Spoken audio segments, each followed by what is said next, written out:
16. I'm a young person from Barnsley. To me, it's important to recognise the ramifications of child poverty, not only from a financial perspective, but also the psychological distress it causes. For many children and young people, the mental effects are often severely underestimated due to a lack of recognition of the awareness young people have.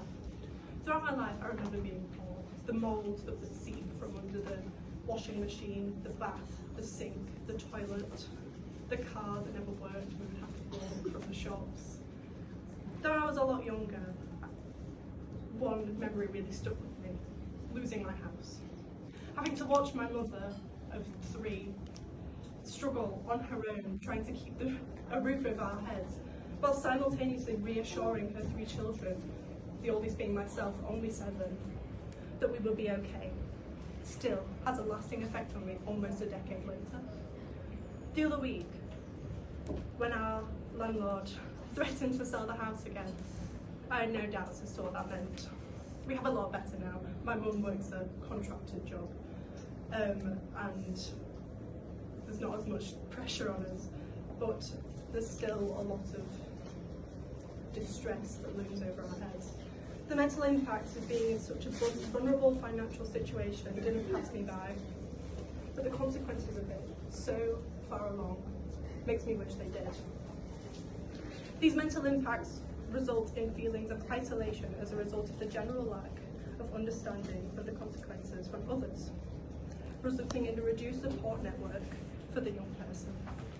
Furthermore, this has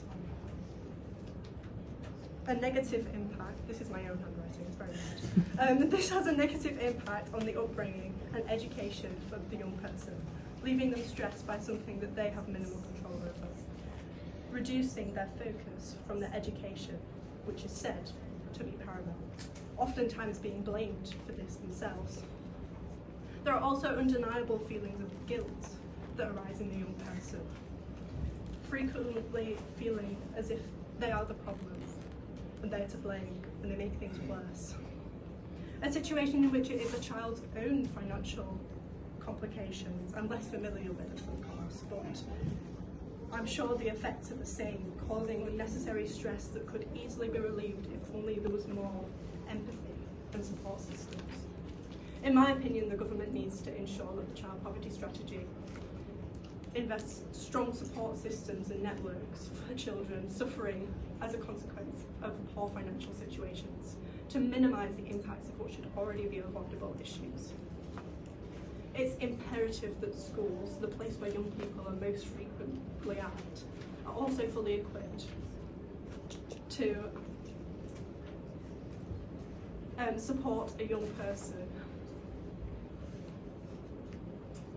not only through advice, but through action. Thank you for listening.